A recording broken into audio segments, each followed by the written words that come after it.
Colleagues, can you hear me? Yeah, good.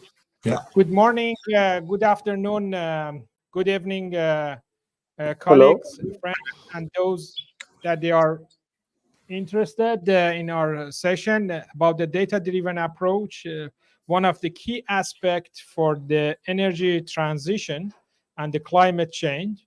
And I'm very honored and pleased to have a diverse high-level speaker today during a session in the Digital Innovation Pavilion in the Blue Zone of the COP28. As we know, the data in the various sessions that I myself attended is a key point here. Lack of data and information on various aspects. I'm talking about data quality that we cover, coverage or timely data. We could see in many parts of the discussion during the COP in various sessions that we are attending now. I have a pleasure to have a diverse speaker, as I said, from one continent, from the Asia, go to Africa, to Europe. At the same time, over the past 2-3 years, we hear that after 28 years, finally COP approved the health issue about the climate change and affecting the society and this impact. And therefore, we have Steve with us, McFeely, the Director of Data and Innovation and Technology and Analytic in the WHO, that share with us his prospect and the view about this issue as well. At the same time, we have a colleague from YASA and UNESCAP and Africa, which we know that is one of the most affected continent, particularly for SDG 7, which we have about more than 1 billion people lack of electricity and access to electricity and affordable energy, by the way.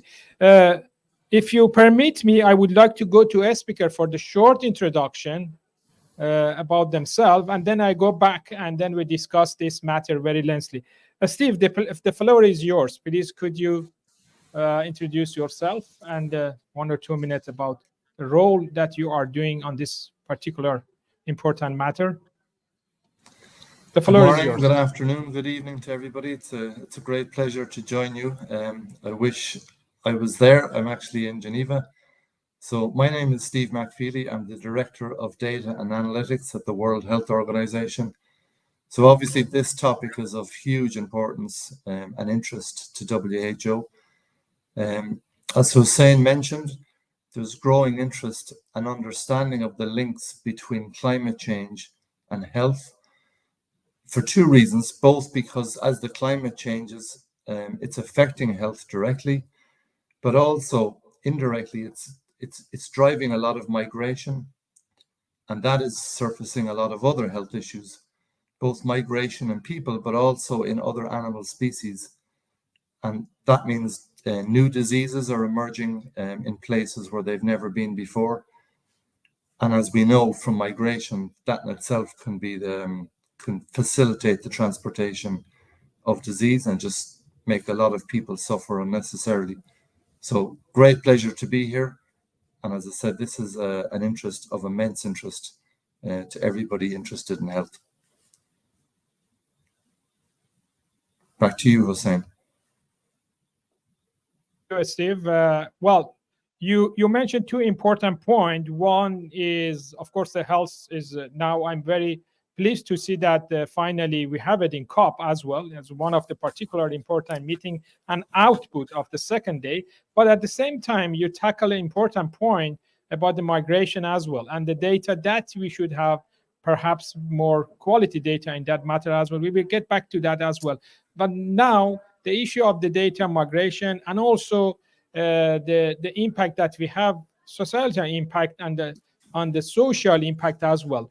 And therefore, one of the key organizations in Europe is YASA, that they cover this, plus many other aspects, including the perception of the people that they share, and then how we can see this policy has affected them. Let me give a floor to Nadia, perhaps. Nadia, can you introduce yourself? Thank you very much. Thank you, dear organizers, for inviting me here. This is a great honor and pleasure for me to be here. And thank you very much, dear Hussein, for putting together this fantastic panel. My name is Nadezhda Komendantova, and I am working for International Institute of Applied Systems Analysis, IIASA. This is an international organization which is supported by the members of 24 countries through national academies of science. And I am a part and leading the group which is called Cooperation and Transformative Governance. And in our group, we deal with different kinds of transitions, such as energy transition, climate change adaptation, but also digital transition. And here the question of data are key for us. So we are working on development of both quantitative and qualitative data. And also, as Hussein very rightly mentioned, with social science, so like 1/3 of our staff members are social and policy scientists, and we are working with perceptions, with behavioral economics, understanding how people perceive various policy issues, and deriving big data from discourses. Thank you very much, Nadia. Perhaps I should pay attention now to the Asia, one of the continent, perhaps the South Asia particularly, that Arman or other speaker, Bidar Bakhni, are working, part of the UNESCAP.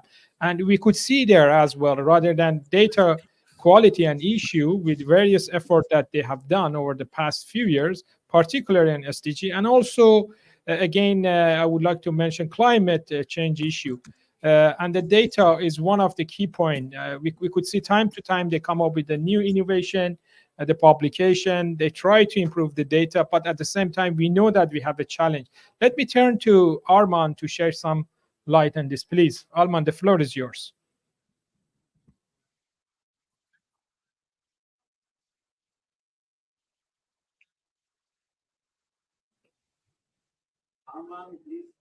Arman, could you please share, please, your view? Thank you, Hossein. Good morning, good afternoon, colleagues. First of all, I apologize for my bad connection.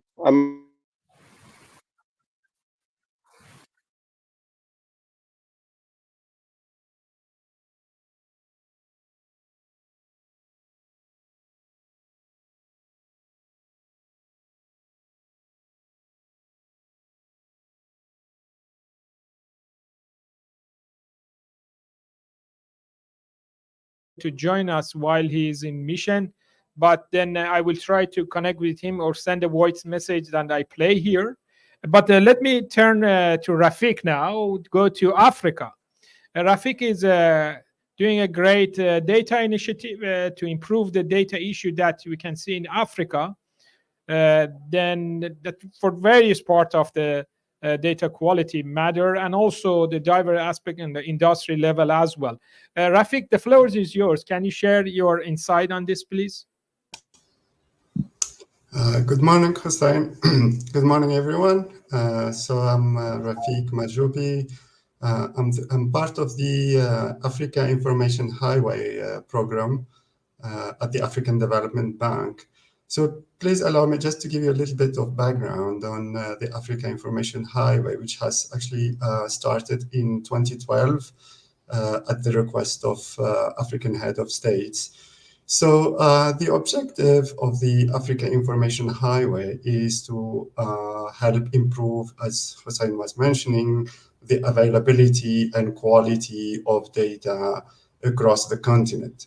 And the Africa Information Highway is the toolbox for African countries in terms of systems for data collection, data management, data dissemination, and use. So actually, the Africa Information Highway started in 2013 by equipping all African countries with a data dissemination system. The objective of this data dissemination system is to make available data that is produced. That will allow us actually to understand the quality and availability of data, and from there identify the gaps and fill these gaps. It also allows us to increase transparency, accountability, data use, and so on and so forth.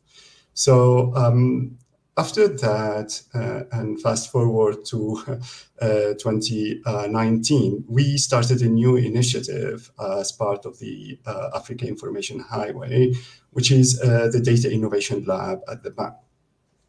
So the Data Innovation Lab at the bank, as I said, its objective is to deal with these gaps that we identified in terms of data quality, data granularity, and so on and so forth, but also to introduce the use of new technologies, cutting-edge technologies, to derive insights from this data, therefore dealing with the gaps, but also helping countries in terms of deriving insights from new sources of data and big data to deal with climate, but also societal and economic dimensions. Thank you, Hussein. Back to you.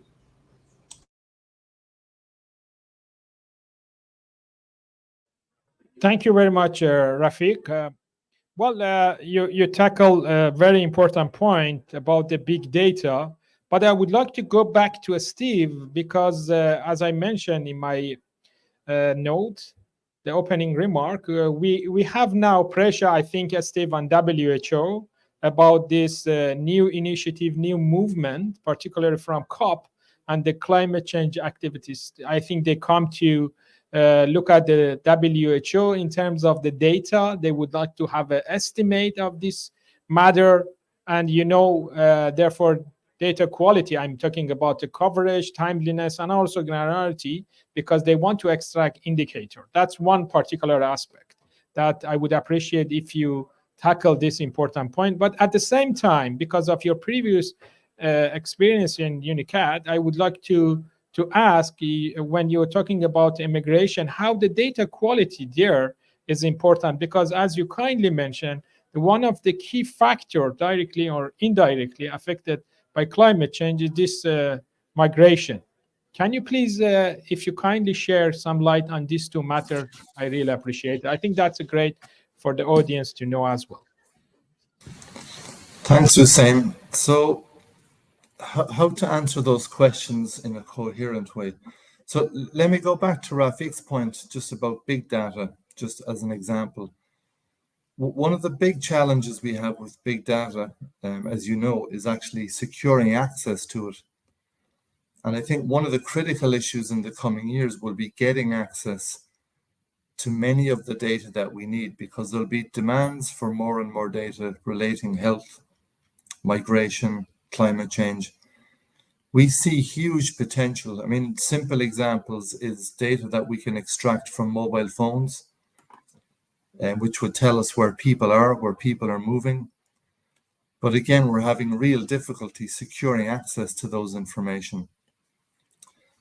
And that's a massive challenge. And I think when we talk about data as a public good or for the public good, this is one issue that we need to address collectively, is how to secure access to important proprietary data.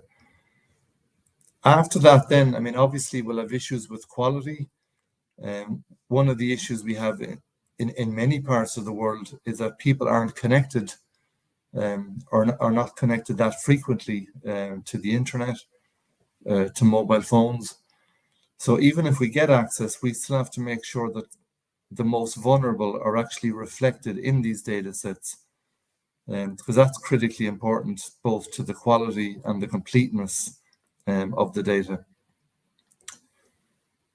We will still rely on primary data sources, but they're becoming more and more expensive and also more and more difficult as response rates are falling around the world.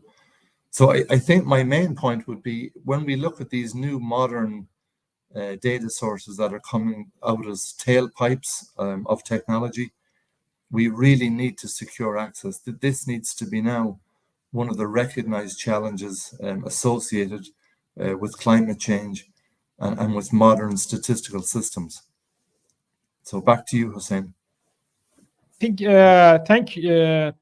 you, Steve. I think that's a great keyword. If we work on it from now on to have it in the next COP, to make it bigger as as you mentioned, one of the key challenges that we have.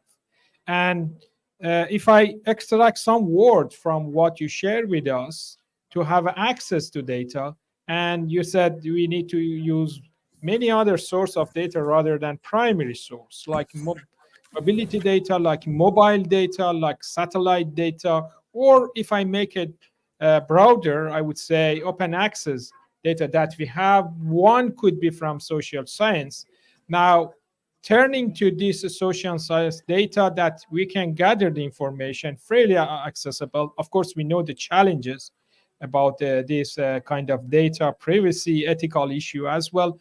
Now, give me the point, and you directed me to the work that YASA is doing about the social media computational aspect and how we can extract this information available, considering factor that Steve mentioned and those items. And if you kindly let me know about the climate change, how we can use it, that would be great, Nadia. Yeah, picking up on the view of social science, I would like to say that we are now in the age where digital technologies give us enormous potentials for social science. As previously, we were working with traditional methods like surveys, interviews, which are still credible and valuable, but there are a lot of methodological issues with them. So we have here certain biases in responses. We have critical stakeholders not being really involved. We have so-called stakeholder fatigue and all of these issues. And at the same time, now social media are giving us enormous value of data. So while having the tool, AI tool, which would allow to understand discourses in social media, to extract data from the social media, this is really a value which we could have nowadays. So this is like, I remember one of the talks which Hossein gave several years ago at OPIC conference. This is the oil of this future, with data from social media. And why? So answering the question, why do we need to understand all these perceptions? Why do we need social data? Because they're actually driving the actions of the people. So understanding perceptions, we could see the impact of policy intervention. We could see the key points which have to be addressed by this intervention. And if we speak about climate change policy, and I speak here about both climate change mitigation and adaptation, so perceptions are driving actions of the people in respect to renewable energies, for example, in respect to their choices in everyday situation.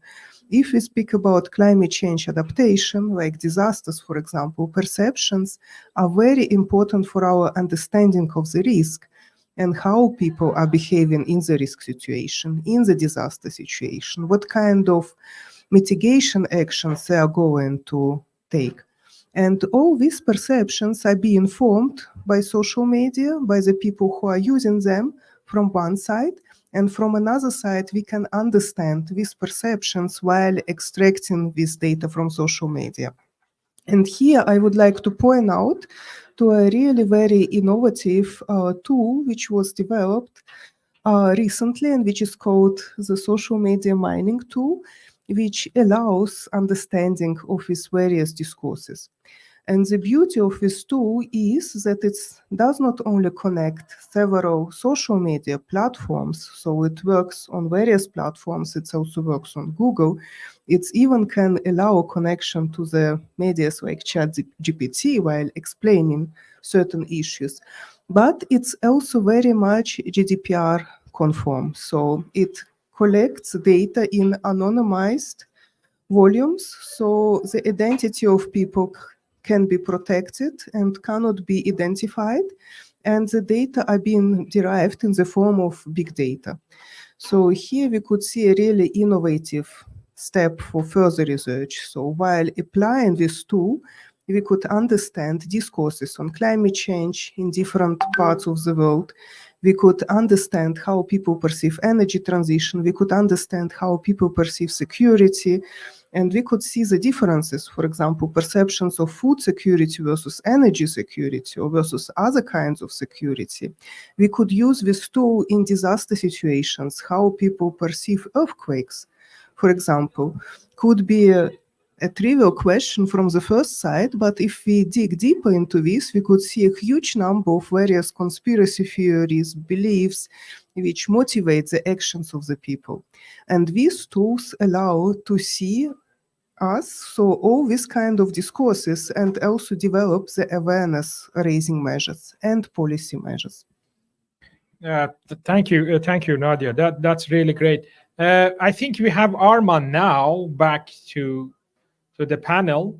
Arman, if I may ask you, the effort, that the activity that you are particularly doing in UNESCAP to fill this gap in terms of the data quality at the same time about the issue is not here now. Okay, I think we lost Arman again, but I ask this question back to Rafik then. Rafik, you mentioned about the big data, and we know that when we are talking about big data, Steve pointed out a couple of items and factors that we have a challenge there. And we know that the big data started, but we have a significant challenge to tackle those items, but at the same time is promising in some aspect as well. Can you shed more light on this matter, how you and your data lab and organization is working, and how promising is the approach that to cover some part of the issue that we have? Thank you, Hussein. This is an excellent question, and it builds actually on what Steve was saying and also Nadia, because we talked about the digital gap, we talk about data gap, and now I think there is a technology gap and innovation gap. So for us at the African Development Bank, we believe that a global impact means also local impact, and if Africa is left behind, then global impact will be limited. So now, when we talk about big data, and whether it is for social media analytics, for analyzing behavioral behavior of people, or using big data and so on, what we have realized, and we have seen also at the global stage, this is a global issue and needs a global action. And if Africa is left out, whether from the action, but also from the table to discuss what should be done and how it should be done, I think the impact will be limited. So let me approach this from a different perspective. So one of the objectives of the Data Innovation Lab at the African Development Bank is to equip African countries with innovation spaces. Whether you call it Data Innovation Lab, Big Data Lab, Data Science Lab, doesn't matter. The point is to be able to sit at the global stage around the table and discuss what should be done and how it should be done. Africa needs to have experts and leaders in this sphere. And this cannot emerge without having space at the local level to nurture this expertise. And this could be a data lab or a big data lab. This is at the global stage. But also, as you're rightly mentioning, at the local stage, Steve was talking about access, for example, to mobile data or so on. So when we work on the institutionalization of these data labs, we have to deal with the environment at the local level, meaning when we talk about accessing mobile data or data that is held by private companies, the law must allow that. The law must empower us to access this data. But then we can look at skills. This has to be dealt with. If we want citizens to be active, for example, through platforms, citizen data. They need to have some level of digital skills, of data skills, cybersecurity, and so on and so forth. So all these dimensions are really key to be able to mobilize this data, to access it, and to generate insight from it. And the approach that we are taking, or one of the approaches that we are taking at the African Development Bank, is really to institutionalize data innovation at national level, to both deal with the challenges that we are facing nationally, but also to be present at the global stage to discuss and contribute to the decisions and the orientations that we should take to make this happen at the local level as well. Thank you.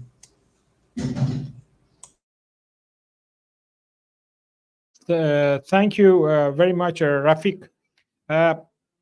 If I look at what you said, if I do a little bit text mining of the keyword that you extracted, you tackled that we need to look at the local level at the same time to make it globally, that to see the more effect. And then at the same time, you said embed this, say, data or gathering the data and mechanism, perhaps I would say, embedded in an institute that we are working and the different organization. Perhaps the data quality and the data issue, and then the data life cycle, if you make it in a broader term, that's one of the keywords that you mentioned as well. So how we can have this more effective?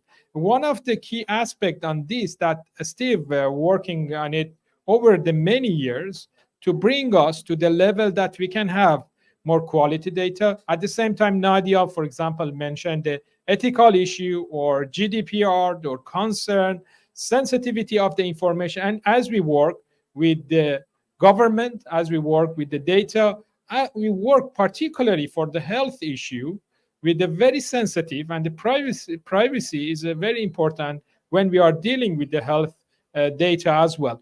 As Steve and colleague, over the past many years, you work on the data governance, Steve. I think that's one of the key points that we are now gathering and we are flooding the data to data analysts, to the researcher, to government body to have a better data for decision making. But how data governance helping here, Steve?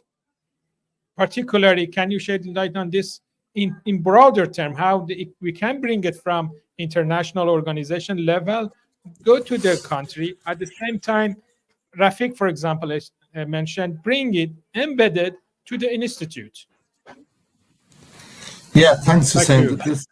This is a really important topic. So Rafiq mentioned quite rightly that Africa, equally Latin America, no area can be excluded from these discussions and from these analyses. I mean, they have to be ground truthed in the areas where those data come from, so that the benefits go back to the people who've supplied the information. But to do that is very tricky. We see different ideologies in different parts of the world, and it makes the sharing of data very difficult. Perhaps different parts of the world understand ideas like security, privacy differently, or have less interest in them. So at the UN level, we're trying to develop the arguments around the need for an international governance framework that would allow the successful and safe movement of data, because we need to move data to fuel our economies, to solve the great global challenges that are facing us. But we need to do it in a safe way. In other words, we don't want to create one problem while fixing another. So we're trying to avoid inadvertent accidents. And one of the things that are critical to that is data governance, which wraps up almost everything we've been discussing today. It includes data quality, but it also includes things like privacy. But it also, really importantly, tries to find an equilibrium between kind of local benefit with global data supply. So in other words, we want everybody's data to be able to contribute to the community good, but we want to protect their individual privacy. We want to protect them against misuse of data.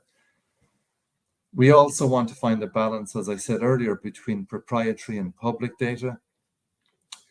But crucially, once you start talking about governance, a lot of people get very nervous that this is going to stifle innovation.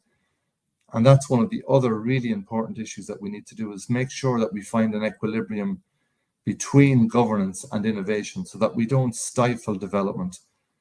On the contrary, that we actually facilitate and drive innovation by making data access more secure and safe, so the conditions are safe. And in doing that, I think we can really help to use data as a tool that will help us to solve, well, maybe not solve, but at least inform some of the great debates that are underway at the moment. So back to you, Hussein.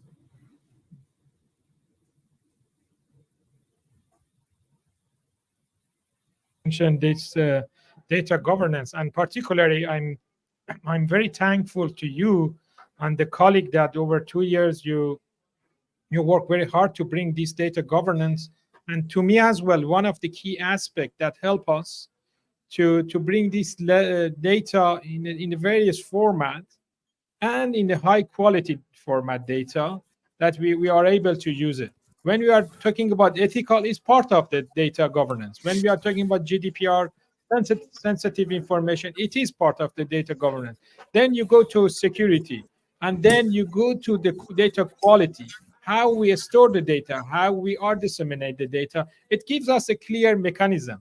And I'm glad that it started from the international organization with your great effort and a colleague from various organizations, and that give us the better data quality. The governance is quite important. Perhaps, Nadia, you can share some light on this matter, because you are working on the governance. Particularly, I'm interested in the data governance that Steve mentioned, how we can look at this from the social aspect. And particularly, YASA is doing lots of great work. You mentioned these tools that we can, social intelligence mining tools, and we can see this has been embedded. If we bring this data governance, by the way, Steve, we work on it, how we can bring it for data, digital data, but has not embedded, like if we are taking the data from social media that you're just sharing, and then we know that the flood of information particularly comes from the social data. That would be great, Nadia, if you should. Thank you very much. Picking up to what was just said by the previous speaker, we have here also, not from the point of view of governance, not only institutions and government stakeholders, but also citizen lay people who are sharing the data. And the interesting point which was said, that how we actually reward people who contributed with sharing their time, expertise, and I'm picking back again on traditional social science methods. And here we see actually a lot of frustration from the side of the people who contributed, who wanted to see the impact, who wanted to see their voices heard, and this did not happen for whatever reasons, or for example, the overflow of various surveys and so on. And here, coming back again to the social media data, I would like to say that this issue is being addressed there, because data are there. People shared this data, they express themselves. So it's not like us researchers coming to them, but it's us researchers coming back to this treasure of data which is already available there. So a lot of issues, methodological issues, which are being currently faced by social science could be decided through the social media data. And speaking about AI tools, at YASA we just did a meta-study of all research being published on AI tools in digging in social media data during the last years. And we would like to say that COVID pandemic was an enormous driver for this kind of research. So if we split all papers which are being published in Scopus, which is a peer-reviewed process to publish the results, we could see that like 80% of all this research is being published on data on the COVID pandemic, on the health policy. So there is still a lot of potentials in climate change. So we are still missing the data, for example, on disaster risk reduction and using AI for disaster risk reduction, understanding of discourses, of communication, of behavior of people, but also on the climate change. So mitigation. What we did in certain areas, we see that a lot of information and misinformation being spread in these areas. So with the help of these AI methods, we could not only debank perceptions, but we could also pre-bank them. So people could receive the data. And there are examples like, for example, there is a Twitter bot of EMCS. This is an organization working in disaster risk reduction in France. And they would actively send people information about earthquakes to prevent the situations when misinformation is being spread through social media. And I am coming back again why it's so important to deal with this. Just one example from the past, that misinformation about earthquake is being spread in Albania, in Tirana, and this caused panic that people started massively leaving the city, even though there was no earthquake. So it was a misinformation about possible sources of the earthquake and timing, which, as we know, is not possible to predict. So that is why, from the point of view of governance, it's very important to take this holistic approach. So we need data, we need tools to dig with data, we need to address ethical issues, how this data are being used, how the tools are being used. And we also need to address currently existing situation, as we know, for example, the decision of Elon Musk on Twitter limited certain access to certain tweets and also prevented several organizations who are working in this area to analyze the data, to spread their discourses. So we need also to understand how this data could be made available and accessible to everybody. Thank you. Unfortunately, we cannot have Arman with us, but he sent a message that apologized for the connection that he had. As I mentioned, he's in mission. But I would like to mention at least a couple of work that Arman is doing with the UNESCAP, particularly one work that we recently did on official data and public data. And that's too, it's quite important discussion that you have. We have official data, and we know that the procedure is coming, particularly for climate change. But at the same time, we have lots of public data as well. That is more important now to use it. And we know there are two different aspects for that. And that's one of the work that Arman is doing. And I would invite everyone to look at this important aspect, that share his view, the work that he is doing on public data, how we can bring it. And you could see that he has embedded this in various parts in UNESCAP. But backing to the one of the key issue that you mentioned, Nadia, all of this needs technology. We need to have a technology to bring in. And Rafiq mentioned that Africa, if you look at the technology in Africa, Rafiq, over the past a few times that we have this big jump, which I would call it an exponential curve, the advancement of technology, Africa always lagging behind. Now we have a new wave of technology. You are mentioning the data that we have, and the big data particularly that you mentioned, but technology, we need to have a technology to gather the data. We need to have a technology to save the data. If we are talking about data governance, we need to have a mechanism, system that tackles each part of it. Particularly for African continent that you are working on this, how you foresee this? What are the tools that you can bring in to improve the system in terms of technology? It could be government issue, it could be support from others, it could be embedded in the education part.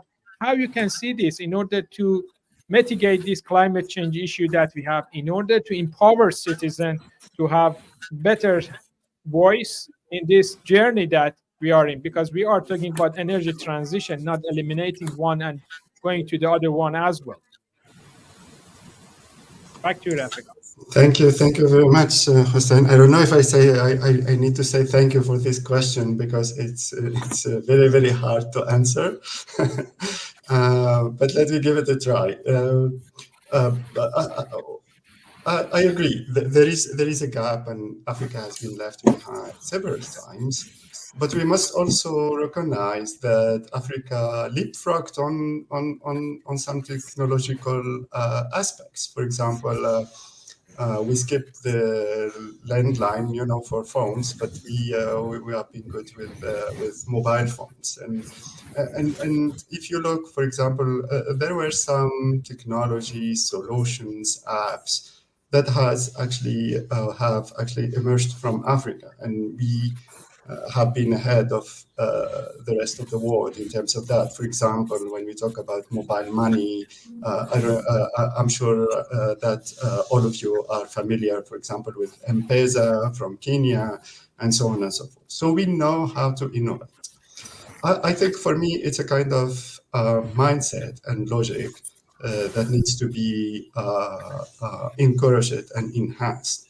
And I strongly believe that if we start thinking about designing local solutions for local problems and scale instead of importing solutions, I think that would help a lot in resolving this issue.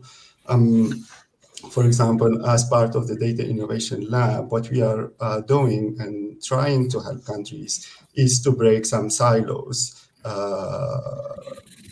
We talked about, access to data, but also, partnerships with academia. If you look at universities all over Africa, there is a lot of young people, digitally educated, very smart, in IT and others, and they can, develop solutions and they can propose ideas and so on. But we realize more and more when we work with countries that these links, they don't exist.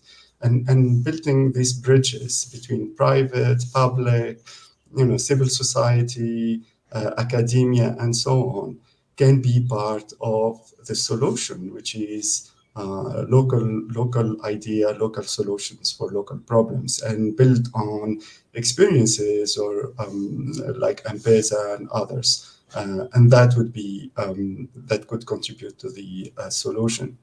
This is said, we also face lots of challenges. When you talk about infrastructure, we still struggle in Africa with access to electricity, regular power cuts. I live in South Africa. We have load shedding, what we call 2-3 times a day, which is like 6 to 8 hours a day without electricity. Also access to large-scale infrastructure. We talk, for example, about the data centers and so on and so forth. But again, I think that we shouldn't follow, the same cycle or the same process as it happened in Europe.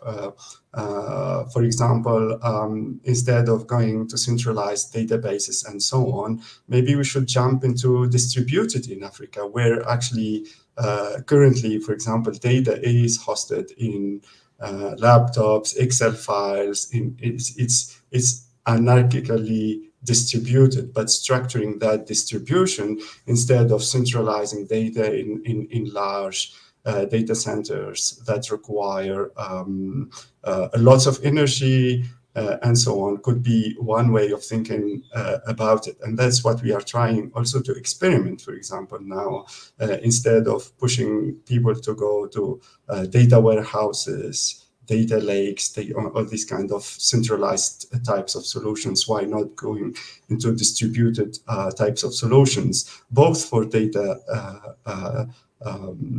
hosting, but also for data analytics, thinking about localized, distributed, small centers for data analytics, and so on and so forth. So I strongly believe there are solutions despite these challenges, and I believe that local design and working with local people to deal with their local problems could be part of the solution.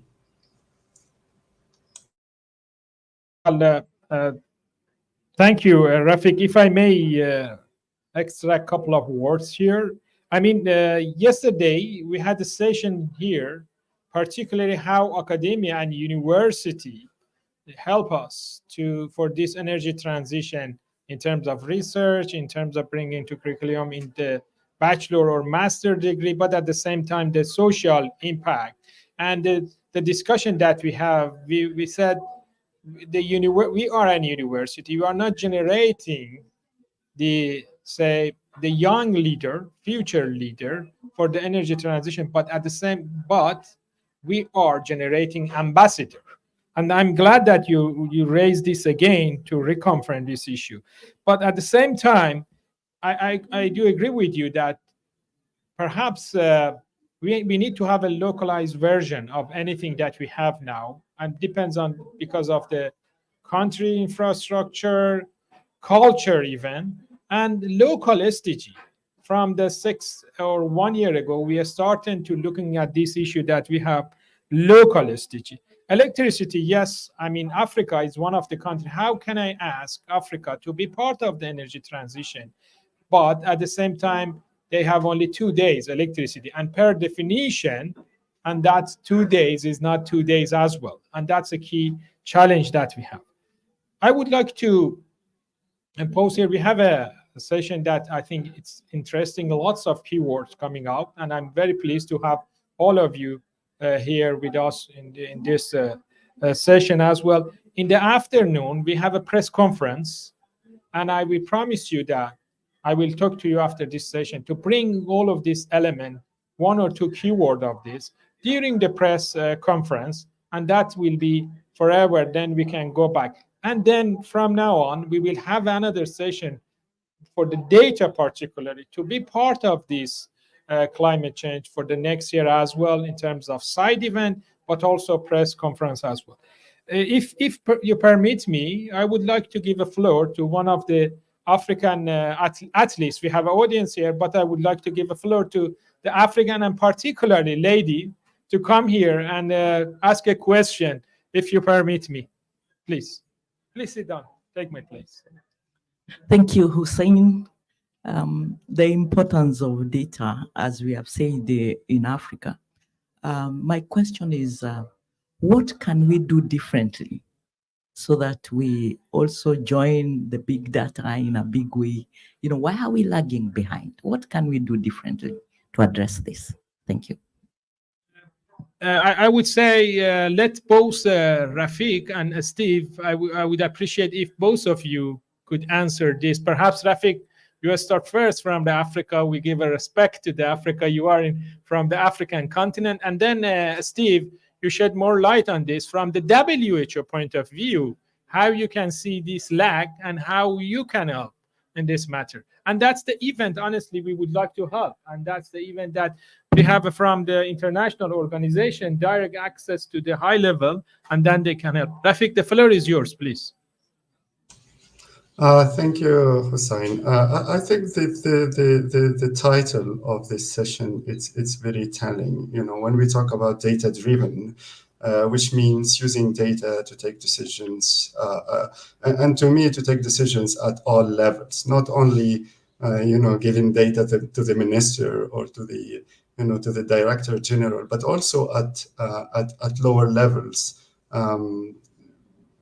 Understanding the importance of data to take even simple decisions of allocating resources, of getting insurance, of getting this. And that reduces inequalities, improves efficiency, and so on. I think the culture of data-driven is still a little bit behind. And changing the culture and understanding the importance of data in improving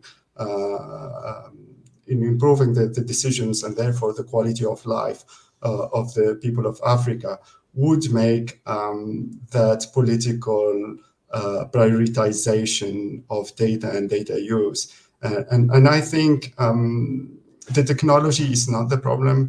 The competencies are not the problem. I think it's a mindset. And for us, we must admit in Africa that we still, that culture of data use, data sharing is still a little bit misunderstood. And I think by correcting that, we will be more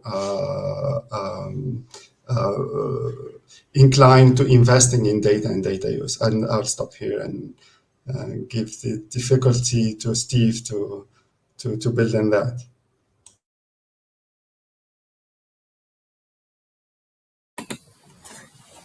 Thanks, Rafik. So I'll give you 4 points. These are not in any particular order. They're not hierarchical. So the first is sustainable data. Hussein published a very interesting article a few weeks ago about the energy consumption of Bitcoin. And that's only Bitcoin. So one of the things that we need to do is figure out how to store and move data in a more energy efficient way. Data centers are generating or consuming a vast amount of electricity. So even the importance of data to sustainability, that we have a problem there. So that's one issue we need to address. The second is data governance. I think it's really important that Africa takes a position on data governance. We kind of understand what the European position is. We understand what the Asian position is, more or less, what the American position is. There's no real clear articulation from Africa. What's their view around data governance? Things like privacy, data quality, data management. From an international organization point of view, I would say too, looking at what I'd seen around the world, is focus on your data systems. Often international organizations will impose huge demands for indicators, but indicators are very limited in use. So I would say focus on your national data infrastructure, your national data architecture, and get that right. So figure out what is it you need from your own national perspective, and how do you join up the different elements of your information system in your country so that you have the information that you need at local level. And then finally, I would say take data literacy seriously, not just at the university level, but even at government level. If people don't understand the issues that we're talking about, then you can't expect them to make rational decisions. And I think at government level, not just in Africa, I think globally, digital data, the data ecosystems, the data world has changed utterly in the last 10 or 15 years. And I think many governments and many ministers are ill-equipped to deal with these issues because they don't really understand them. So I think we have a huge issue around data literacy. I'll stop there. Thank you. Yes, okay, then join us as well to clap. It seems that Steve and Rafik, what you said, the audience, they liked the lots, and I'm stop here because that's, I think, the best moment with the 4 keyword that Steve shared with us. Rafik kindly give us aspect from the African point of view, and I'm glad that we have an African audience here as well. That's a support from Africa to African colleague here attending our pavilion today, listening to you as well. Back to the Nadia, I appreciate the wisdom and the idea to share from the home country that we are from, the Yasa from the Austria as well, the Europe continent. And also we had the Arman at the beginning. Unfortunately, he's in mission, he apologized, but at the same time, I invite you to look at the work that he is doing. As I mentioned, I promise you that we have a press conference today. One of the 2 keyword and decision that we make, I will be in touch with you as well. I take it to the press conference today to have it there. And I promise you to have a specific session again on this matter next year more strongly. And also to have a press conference particular on this, and hopefully to have this speaker with us next year. With this, I thank you very much and all the best to you. And thank you for sharing your wisdom. Thank you. Thank you. Thank you. Bye.